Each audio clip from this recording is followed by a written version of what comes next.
Hello, everyone, and welcome to the Eddy Network podcast. And my guest today is Desiree Driesenaar from the Netherlands. And I'm not going to describe her because her work is in such a fantastically broad and beautiful way. I think it's better for her to describe what she does. And we're going to have an interesting conversation about the future and about communities and about a lot of things. So I'm really glad you're here, and thank you for taking the time to join us today, Desiree. So tell us a little bit about I'm glad to be here. who you are and what you do. And Well, I'm in the Netherlands, and I started my career very normal in a business career when I was 21. Did economies, languages, cultures. I really just started somewhere. Logistics. I did a lot in logistics or high tech or, I don't know, communication, a lot of strategic communication as well. And then at some point I got grabbed by nature. I don't know what happened, but in 2011, I awoke one morning and I thought I need to be in nature, sustainability, environment. And I had not done much there. So rather quickly, I got into holistic sustainability, which is a lot about how economies work and how systems work and living systems. And I started studying ecology and economy, which have the same word root, by the way. So oikos, ecos, and ecos in Greek is house, home. yeah, So the planet is our home, and the economy is the management of our home. So we should know a bit about it. So that's what fascinated me, and I just started.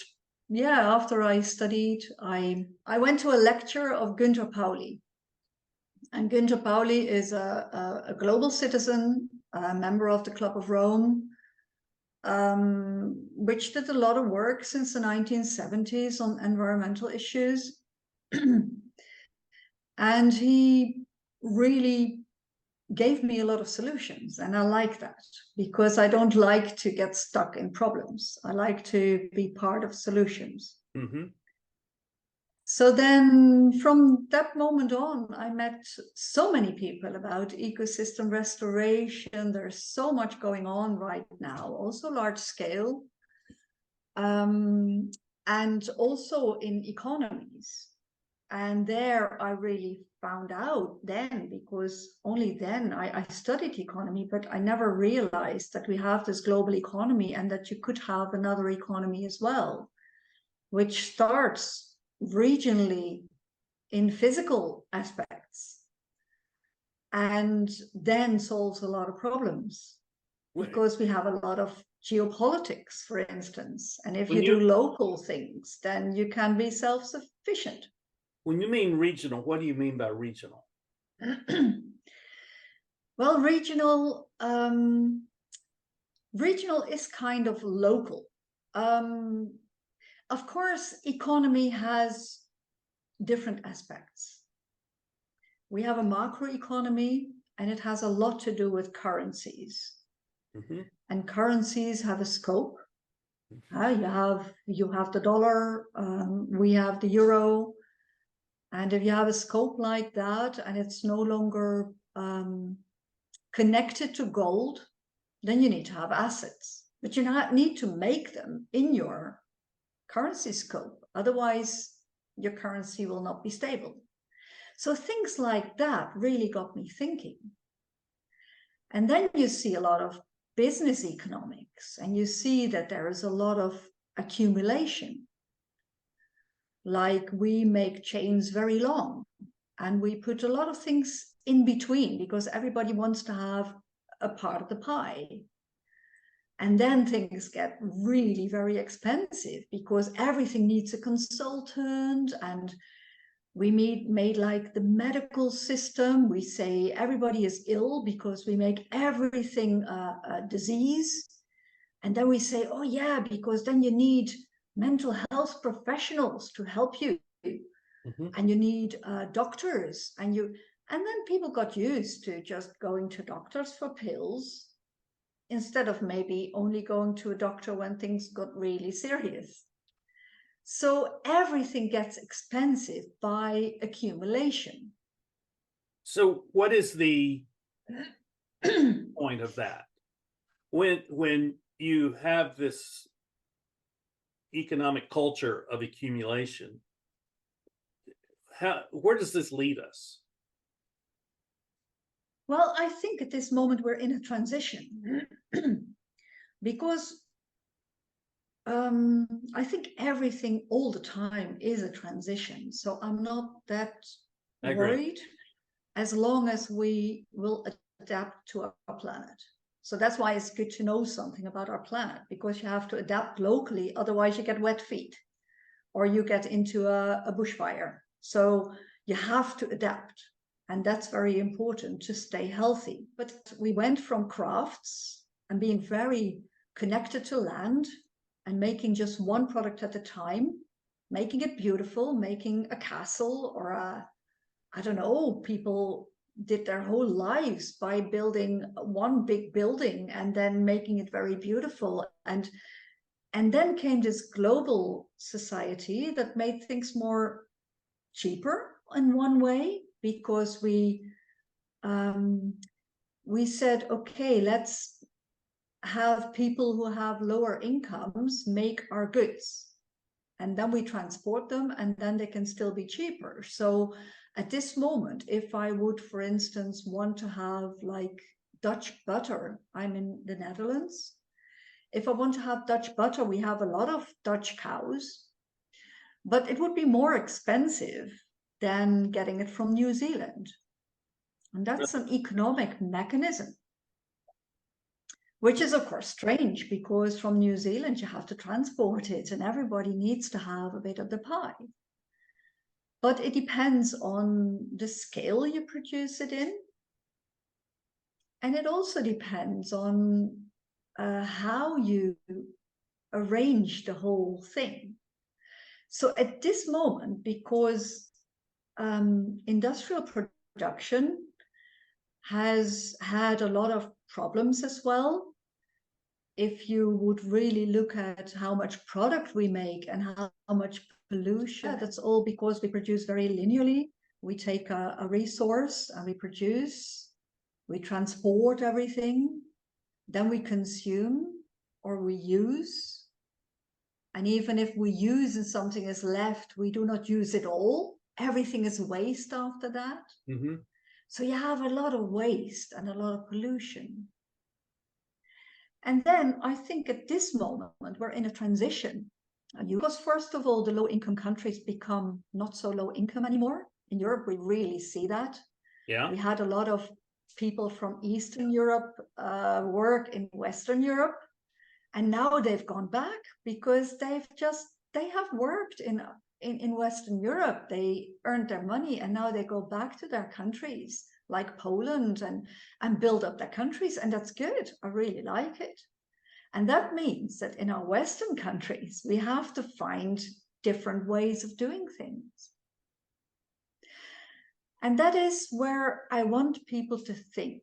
It's not about one solution or another. I think we are in a transition where we are going to combine everything and we're going to make health the common denominator.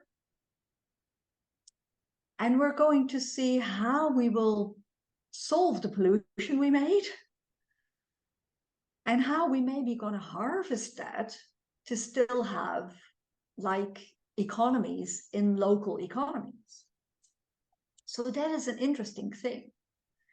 Like in my own country, I do a lot of projects and I always make the good solutions because I've seen so many solutions by now. But what is really important is that you adapt them to local ecosystems and local cultures. But let me ask you a question. Yes. Since you're in the Netherlands, and I know that there is this crisis there in the relationship between the farmers and the national government. And since I'm not from there, so I'm assuming I don't know anything, but you live there. So can you kind of give us a picture of what's going on there and how this fits into this Yeah, picture that you are sharing with people? yeah. I must say I'm always on the side of the farmers. So at this moment, I'm not really happy with our government because I think they do not listen to the citizens and the farmers enough. And transition is good, but you cannot say that the citizens and the small companies, the SMEs, pay the price. Mm-hmm. That is just not fair because these politicians, we pay them, they have good salaries. And I don't think it's also a matter of communication, of course. So the farmers at this moment are very angry because we are in the Benelux, it's Belgium and Holland. We are at the end of all the rivers of the European Union. Yeah. So we are very polluted. We have a very compacted soil. We are below sea level. So we are, of course, a country which is very technological in water management. We have a lot of experience there. But we have to do a lot of maintenance to get the water levels good and to really make it all a bit possible. Well, we have a very big nitrogen crisis. So nitrogen in the water, which is of course because of a lot of the chemical fertilizers, which the farmers use in too abundantly. I know that because they love it when we have really big tomatoes and really big peppers and then you have to use a lot of nitrogen. So they rather use a little bit more than a little bit less. Well, that all goes into the soil, but we also get a lot of the nitrogen from the sea, from the ships. We are a small country. We have our own industry that has a lot of NOx in the air. We have a lot of farmers. We have a lot of we are the number 2 food exporter of the world as a very small country. So we produce very industrially and also a lot of animals. And of course, our universities try to get the ammoniac and the methane and everything levels lower, but it's difficult. The air washers don't work as they would want them to work, things like that. So then the farmers get very angry because at this moment, our government says we need to favor nature. We really need to have our nature. It's also EU law. So the EU says you cannot have the exceptions anymore. You might be the receiver of all of our nitrogen. It blows in from Germany, from the industrial ways in Germany, and from everybody. But well, we just have to deal with it ourselves. So the EU law says you have to do something about it. And they do not give us any. And then the government says, okay, so we have to do less farming. And the problem is that our country says we have to do less farming. And the farmers say, what about the industry? And they say, yeah, but the industry does jobs. Oh, yeah, but. So what I say is you should really look at all the aspects and then say, okay, you have to make it clear in communication, make your plan clear, and then also let industry pay some of the price. But neoliberalistic government who really loves the big companies, and they say, well, we're not gonna do anything about them. Well, we give them a little bit of a warning and they should do a little bit less. And so let me ask you this question. It's also difficult for them. I have been working off a little idea framework over the last decade that I call the 2 global forces. Yeah. And there is a global force of centralized institutions of governance and finance. and there's a global force of decentralized networks of relationships. Yes. And it appeared to me, I mean, this goes to the question of societal collapse, which we touched on before we went on the air, that it's becoming more difficult to centralize everything and have a central control over everything, because you end up with, like, the description that you've given us about what's going on in the Netherlands, between people having jobs and people not being able to feed themselves. You know, that seems to be, maybe it's an oversimplistic characterization, but if you're a family and you have to feed your children and you have a job, but there's the cost of the food on the shelves in the stores is greater because you're having to import them from Asia or from America. All these become very complicated problems that the individual person in the local communities become really the take the brunt of the problem. They're the ones who suffer more than the people that are in the administrative offices of corporations and governments. So it seems to me that we're reaching a point where that capacity to control things from a centralized point of view is no longer working, and even though we seem to have a greater push towards that than we've ever had. So what's your thoughts about that? Well, I think in Europe, there's not a greater push about that at all. I think we're really going towards more local. I think people, it's really good if people and also companies would say self-sufficiency first. If you would, for instance, look at energy problems, at this moment, we have all these energy networks that are over full, and we have a lot of gas pipes that are very vulnerable, and we have a lot of transport and a lot of big windmills with cables, and I don't know. If you have local resources and then scale up from smaller to bigger and do it with a switch in between, then things would be easier. Mm-hmm. So what we do, for instance, we have projects now on all the river harbors to really look at how we can, first of all, design things so that one company can use another company's rest stream. If you, for instance, would have emission of CO2, CO2 is a building block for spirulina or for other growth in greenhouses. Well, Right. put a greenhouse next to an emitter and you have solved the problem and you have created value in the system. The same goes for local energy sources. We're working now on the heat exchangers in sheet pile walls of canals and local ports. We are working on the materials to create biodiversity, so not very smooth surfaces, but where at least biodiversity can grow. So things like that, they might be small steps at the beginning, but if people get the idea of it, then with or without technology, I work a lot with biomimicry design solutions, so not machines, because I really think that biomimicry and the way that flows work are much easier and cheaper and better than machines.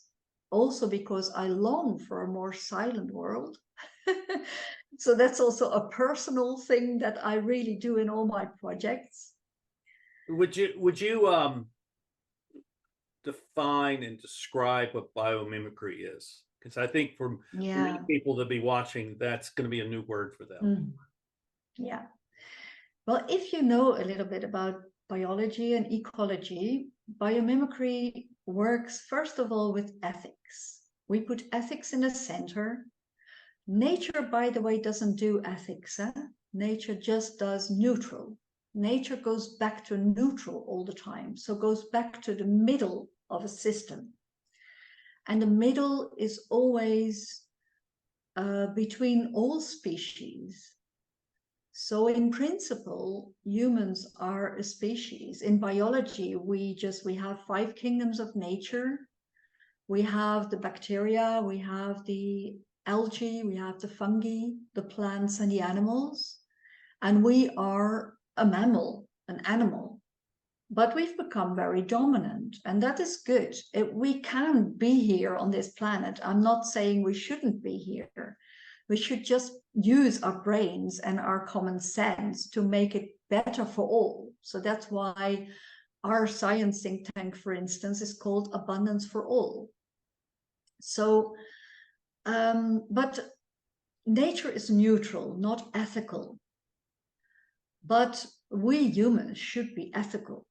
But we also create problems with ethics, of course, because we humans don't want to die. So that's also a thing where we say, okay, if we can clone, then we will clone. And if we can live forever, we want to live forever. And a lot of people do silly, maybe not ethical things with that. So ethics in biomimicry is a very, very central thing to do. We always look at ethics, whatever that means in a culture. That's why I say you should adapt it to local cultures and local ecosystems. Because the second fact is reconnect to ecosystem. We have a very city, Wageningen University, very industrial, and we say we know it all. But of course, we have 4 seasons. How can we know it for Africa? How can we know it for an ecosystem that has desert or that has only two seasons, only dry? You have to adapt it. And that means the local people always should be in the lead. And it's also a lot of local historic information you use then together with modern stuff to design better for a local system. You know, our system here, our system of governments here in the US is much more oriented towards what you're describing. It's we call it a federal system, but it really is a system of semi-autonomous states that are connected together at the federal level through 3 departments of government, of the executive, the legislative, and the judicial.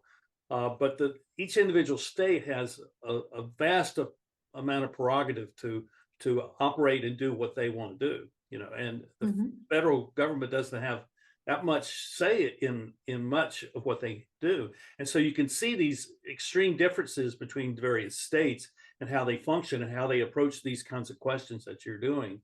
And it becomes what is interesting is that it becomes this form of competitiveness where a place like you're describing becomes much more attractive place to move to. So people are moving there and they're leaving places where some of the more egregious kinds of stuff that goes on, where there's maybe even corruption and stuff like that. Those things are happening, and they're losing population, and therefore it's an interesting dynamic. And what it sounds like, that I'm not suggesting you're advocating for an American system. That's not what I'm saying. But to allow for greater prerogative or greater capacity for local communities. I don't know how it's organized. Maybe we have counties here within states, but districts are, for those districts to have a greater capacity to make decisions that affect them as local people, I think is a good thing. And I think that's going to happen more and more. That's why I say it is not so much at this moment that everything is centralizing. I think in the companies in America, it is, especially the tech companies. They're very powerful, of course, because economy is very powerful. So the tech companies are at this moment still very powerful. In Holland and in Europe, we see the same thing, but we have a difference from your country, that our cultures are really much more different. We have different languages, of course, in every country. We even have different languages within a country. Like in Holland, it's a small country, but we have different languages. So in Belgium, you have 3 official languages. We have 2 official languages. And we have a lot of dialects. And like English is an extra, but it's not our language. Right. We have our own languages. So in Europe, there's huge diversity. The only thing I think is we have, and that's where the economic system is not up to date at this moment. The economic system is like globalizing with the currencies, and then the physical system, I think, is going more local again because we have to. And so lots of these dynamics are playing out at this moment, and I think like there are interesting things happening. At this moment, I'm never against trends because trends are there, so we have to just deal with them. I always am very practical. I say we have to make a scope. That's how I make complexity simple. I make a scope. So if I do a harbor, I say, okay, so it's the harbor and its neighbors. And sometimes people are living around the harbor, which is good because the harbors, and then you have a scope. And in this scope is also water, and there's also soil, and there's also, so you're going to design and redesign. So that's how we do it. So we look what's in the scope, and then we redesign with what is already there. And if you say, for instance, you need to solve drought or nitrogen, an excess of nitrogen in the air, well, you can have like plant walls on buildings to have nitrogen collecting plants there, which is good on roofs or on walls or whatever. You can even harvest them. You can even feed them to your animals, or you can. So we do a lot of harvesting. We do a lot of harvesting. Like at this moment, of course, there's a lot of geopolitics going on. In Holland, it's ASML, which is, well, kind of the worldwide monopolist of machines that make chips. Well, we have agreed with America that we're not going to sell it to China anymore, the newest technology. And even some of the older machines we cannot export anymore. Now China is saying, okay, then you cannot have metals anymore because they have, of course, a lot of the metals. So what do? We say, okay, how are we going to do it? If you would just have a river meander, then you can have polluted, toxic sediments in a curve. You trap it in the curve. And you use phytomining, which is mining with plants, to get the metals out. And in European universities, there's really a lot of work going on now. Like in the creeks, we have like cadmium pollution. Well, you have to find the right hyperaccumulator plants to get the cadmium out. So things like that happen at this moment in the world, and that makes it easier to get things local again. Would you say that the problem is not whether there's a solution, the problem is whether we have the will to implement the solution? Yeah. That's why a lot of my work is about, I've seen so many good solutions, and I work with a lot of universities and a lot of companies as well. And I think we barely know what solutions are out there. We barely know what we can do. Yeah. And the thing is that our governments are really, they should be educated, because even in Holland, where we have a lot of these projects now, and I've been working for 10 years and shouting my head off to say that there are so many solutions. And still the governments are selling our land to, for instance, a distribution center. And then they say, yeah, we create jobs, but that's accumulation again. Yeah. Because those are jobs that are not wanted by the local people. So we import Polish, Bulgarian, Spanish people, and Dutch people don't work there. we work in high tech, or we work in, I don't know, in other things, or we like creative jobs. But we do not like so much to be on a forklift truck and just so you need a lot of people there, and they say, oh, we create a lot of jobs, but the young people don't want those jobs. And in the same time, you are again we have a big housing problem because of also this nitrogen problem. We cannot build. So young people have not the possibility to do houses because houses are so expensive here.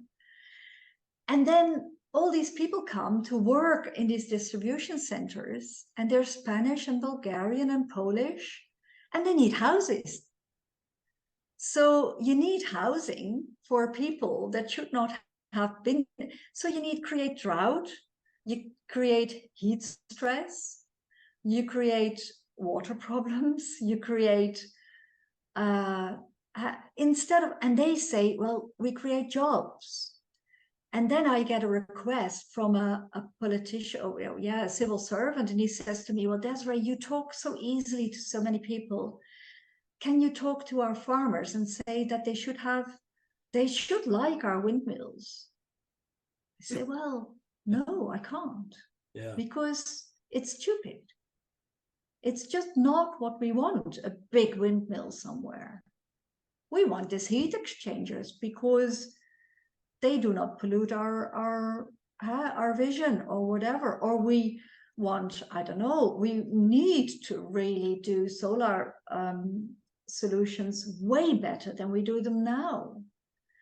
And biomimicry, for instance, we have there are little microbes, little microbial algae, diatoms, and they create 20% of the oxygen on our planet. But they also transform light into energy with 95% efficiency.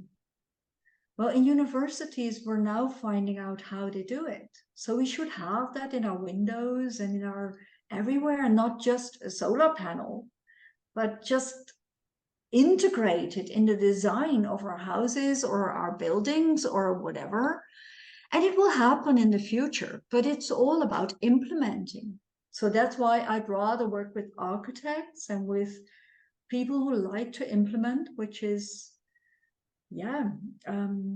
Well, let me ask you this. You're a futurist, and so you're looking down the road, and you've already advocated for one of my guiding principles, which is that we're all in transition, every one of us, all the time. So I totally agree with you. So what is it if we were to look, say, a generation ahead, if that's possible? What is it that you see as, where do you see us a generation from now? What's your sense of things? I really think that our new leaders will do it. The young people, they like purpose in their lives. They are at this moment rather angry as well. I hope they can go a bit deeper than some of but that might come with age. I'm not sure. At this moment, of course, a lot of the things are about having the best Instagram selfie and being this, I don't know, this mask and this. But I see a lot of young people getting away from that already, being authentic, being different. So I think diversity is really going to change it all, being who you are. And in my time, people forget often that the planet doesn't do things very quickly. In my time, we have already done so many things different, because when I started my career, we didn't even have computers. We had a telex, and then later came the fax, and I saw we didn't have like images in a phone. It's like there was Futurist. So I think things go very fast now. I work a lot with the people in Web 3, Web 3.0 and Web 3.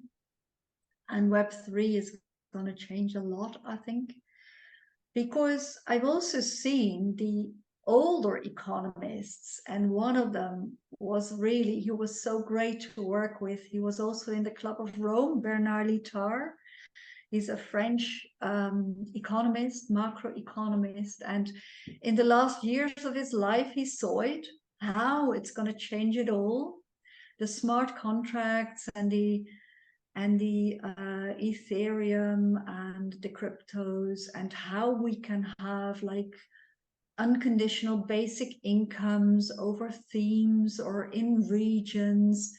We can even design our currencies. We can design without interest, so people will not go into debt anymore and still have an unconditional basic income. Well, things like that will change a lot, and I like it. I do a lot of these things now with together with nature-based solutions.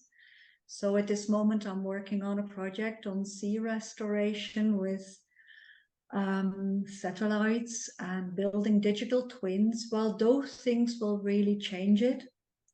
And what I see in Europe, and that's maybe why I think America should look a little bit to Europe, because there are American guys who have a really good solution in how to make the algorithms from local up to bigger, but they are not heard in America because your big tech companies don't want it.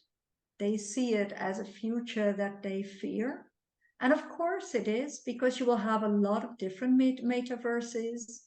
And I will just go to a metaverse that I like, and you will go to a metaverse that you like, because everybody has different tribes, and it will go to a tribal thing where you just have your own, I don't know, it will be all different things. And at this moment they're competing, of course, the big ones, the Facebooks and the Amazons and the gaming companies, and they say, I have the first metaverse, and they all think that they will have one big metaverse, and it will not be, because it will be all these different, and we already have them. It's not like, it's not rocket science, it's just already there. So yeah. I work with 4 flows: materials, money, people, and data. And then you can design it all. And the American big in this field are the spatial web. They do Versus, they have the Spatial Web Foundation. And I really think a lot of the solutions are in these kind of young people making it all happen. We have in Europe, we have the Alliance of IoTI. And yeah, I think, but it is coming not from the governments, you know. It's not, the governments are trying to manipulate us at this moment. So I think, and that's what I want us all to do, because a lot of people have a lot of manipulative governments. And like in Africa, they have these very manipulative governments. And then like the EU says, let's go to no ownership. Well, that's stupid. If you do not own things, then you will never take care of it. So we will go to co-ownership, and you will know who owns it. So you will easily co-own it. It's not a problem. You can even co-own with 20 people, because you all created the extra value. And then you can have assets, and then you can have lots of other things. So I think it is going that way. And I just hope that we will solve the toxic problems, because those are really the biggest problems. So at this moment, I'm in chemistry, green chemistry, non-toxic, which is harsh. It's like, yeah, we have now in science, we have since 2003, we have the super formula, which is a transformation math. It's a dynamic math. So we're trying to find it out with the scientists to see how we can do it and get, for instance, PFAS out of the soil, because it's really ruining our health. You know, I and then familiar with a lot of I'm familiar with a lot of what you have described, and it's a very complex picture. Mhm. And it's based on some assumptions that that progress is goes in a linear direction. And I Mhm. don't believe that that's the case. I believe that it's cyclical. And I think that we're Well, headed I also don't think so. And I also don't think that in our, because we saw COVID and it changed a lot and it was not linear. It was a tipping point. well Then that we had like but at this moment, it was Ukraine intended to be war. linear. It was intended to be linear. And they're still Yeah, operating as if it was linear. But it's they try it, but it's not, because it is really, it has made a lot of difference in a lot of people's minds. but it And has it has polarized a lot. it may make a difference in their minds and their perceptions, but it doesn't get translated to how the corporations and the governments make their decisions. That's where that is No, not changed. That's not changed. They are still no, thinking I know. that we're moving towards a more Mm. centralized system Yeah. where no one owns Mhm. anything. Yeah. Everybody is paid by Yeah. the government to But it's not going to happen. it's not and It's not going to happen. it's not I mean this is the way I've been watching this unfold. It's not that you have all these various ideas that will be implemented. I believe that at some point we'll reach the point where the administrative overhead of society at large will be so great that it will not be possible to sustain True. governments. And Yeah. we see that here. So this is why I'd like to finish with a conversation about Mm. what people in local communities can be doing if Yeah. all of these projections, let's say half of them do not happen, that they fail. I mean, and nobody ever factors in, um, no one ever factors in that they're going to fail.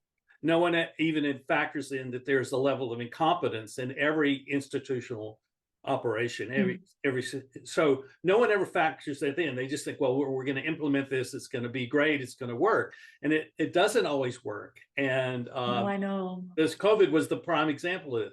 So Mm. what do people in local communities, whether it's the Netherlands Mhm. or here in North Carolina where I live, what should they be doing? I mean, they're listening Yeah. to you and me have this conversation. Um, Yeah.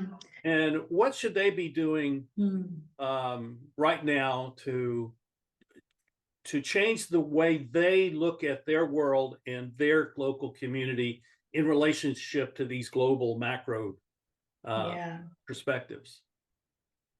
Well, of course, on the one hand, I'm talking to global people and the elites and the leaders, but I see what you see. They're not listening. Mm-hmm.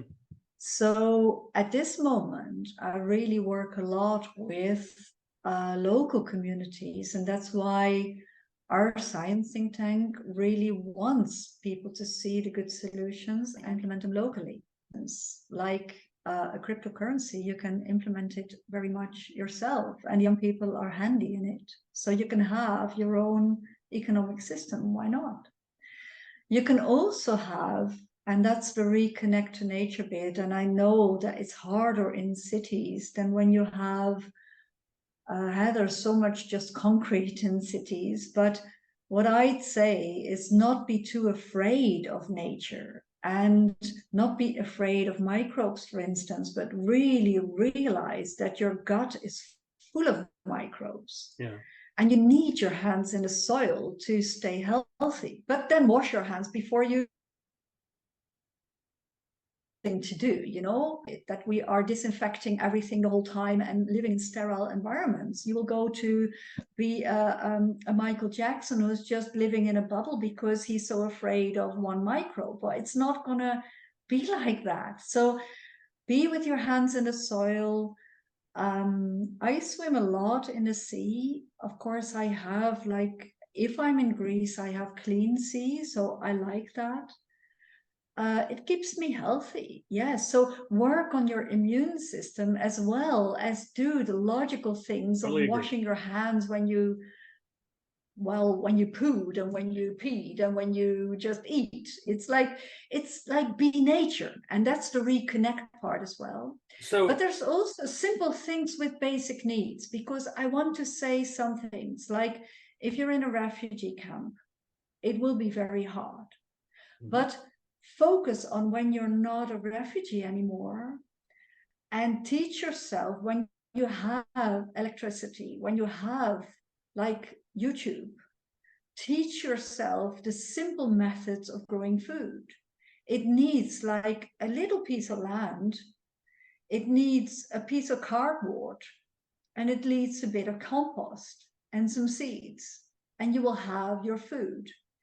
Eat what's edible. So that's also a thing. You can really go and say, I cannot get grain from Ukraine and I'm so poor. Well, you can also say, well, I just take my future in my own hands and I try to make the best of local circumstances. what you're describing is something that I learned from a group of women in Kenya who were being trained to farm. And in my conversation with them, which is episode 1 of the Eddie Network podcast, my interview with them, basically they were saying that their goal was to be self-sufficient and interdependent.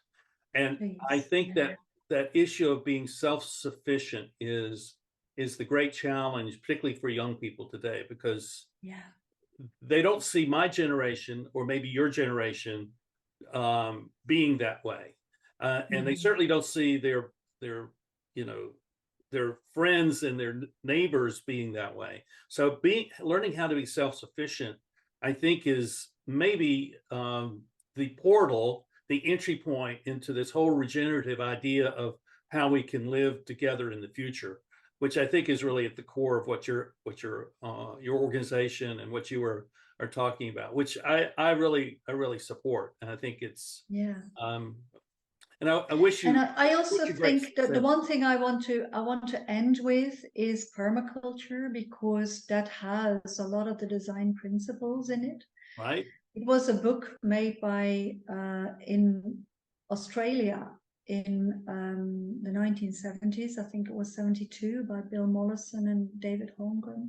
It's a great book. And there is this free permaculture course made by 40 women, very diverse. It is free permaculture. It's by an American lady, Heather Jo Flores, and I admire her a lot.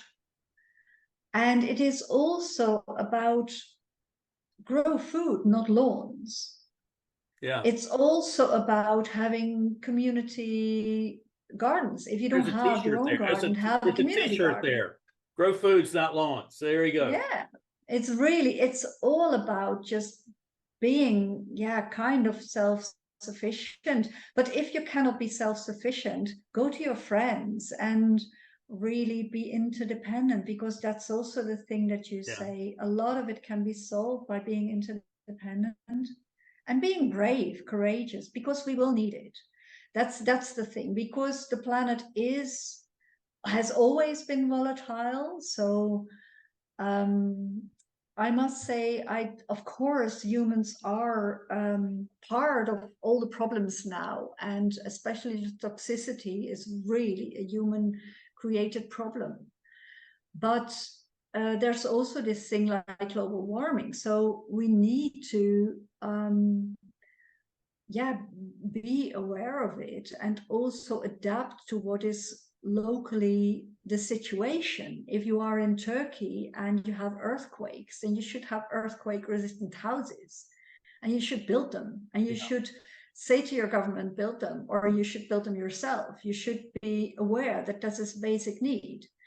So it's also about, and maybe protesting, but also about building community to just do it and implement it, what is already there.